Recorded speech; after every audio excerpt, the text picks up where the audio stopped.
السلام علیکم دوستو، ٹوڈے ود ناصر تور کے ساتھ میں ہوں آپ کا ہوسٹ ناصر تور۔ جیسا کہ سب لوگوں کو معلوم ہے کہ پاکستان میں سیاسی ہلچل اکثر اوقات رہتی ہے اور کچھ ہماری عدالتیں اس طرح کے فیصلے بھی صادر فرماتی ہیں کہ لوگ حیران اور پریشان رہ جاتے ہیں کہ یہ عدالت نے یہ فیصلہ کیسے اور کس طرح سے دیا۔ آج بات کرتے ہیں 62(1)(f) کی۔ آج chief justice of Pakistan Umar Ata Bandial صاحب فرما رہے ہیں کہ یہ ایک سخت قانون ہے۔ پہلے اس بارے میں ڈسکس کرتے ہیں کہ 62(1)(f) ہے کیا۔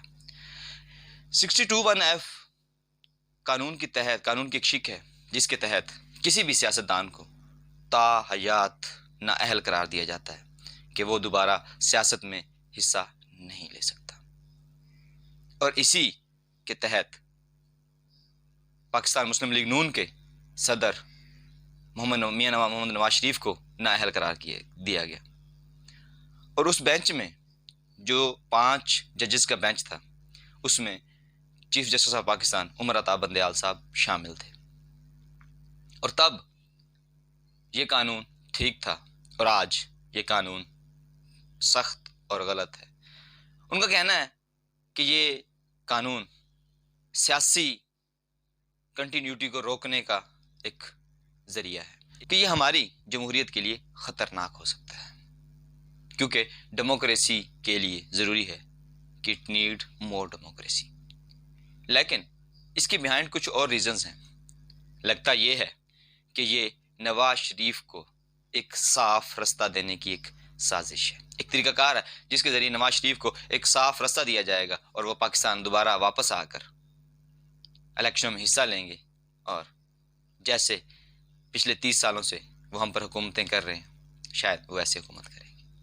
اور اس کی وجہ یہ ہے کہ یہ ایکویشن برابر کی جاتی ہے۔ ہمیشہ سے ایسے ہی ہوا ہے کہ جب بھی کسی بھی سیاستدان یا کسی ایک پارٹی کے ورکر کو یا کسی بھی اس کے عہدیدار کو سزا دینی ہوتی ہے تو اس سے پہلے اپنی پارٹی کے کسی عہدیدار کو سزا دی جاتی ہے، یا اگر کسی کو کسی قانون میں کوئی رعایت دینی ہو تو پہلے مخالف پارٹی کا کوئی بھی پرسن اس کو اس میں رعایت دی جاتی ہے تاکہ وہ پارٹی اس پر اعتراض نہ کر سکے۔ یہ ایسا ہی یہاں اس کیس میں بھی ہے کہ جیسے الیکشن کمیشن آف پاکستان نے پاکستان تحریک انصاف کے سینیٹر فیصل واڈا کو دوہری شہریت پر تا حیات نااہل کر دیا تھا، اور وہ اب تک یہی نااہلی برداشت کر رہے ہیں۔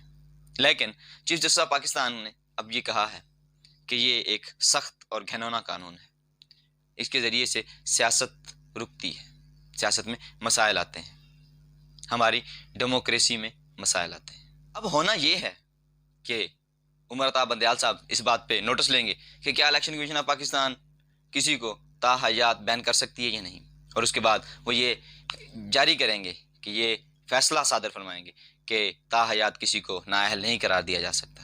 اور اس کے ساتھ ساتھ ایک اہم ڈیبیٹ جو جاری ہے کہ قانون سے صادق اور امین کا لفظ نکال دیا جائے، کہ جو ہمارا وزیر اعظم بنے وہ صادق اور امین ہونے کی بجائے وفادار ہو۔ شاید وفادار کس کا وفادار؟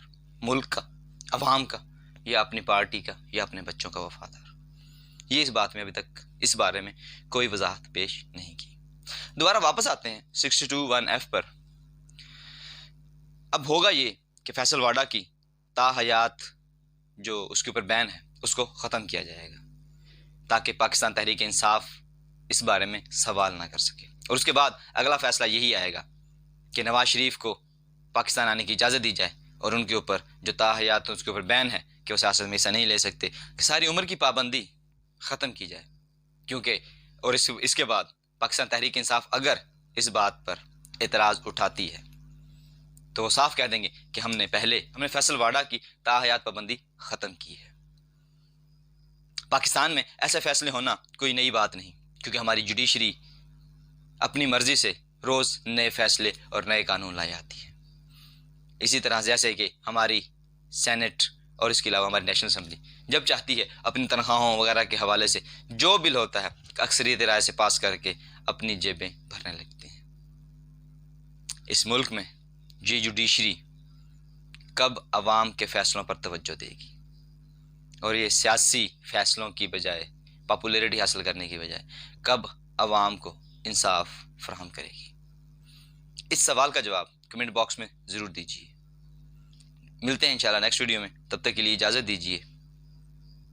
اللہ حافظ۔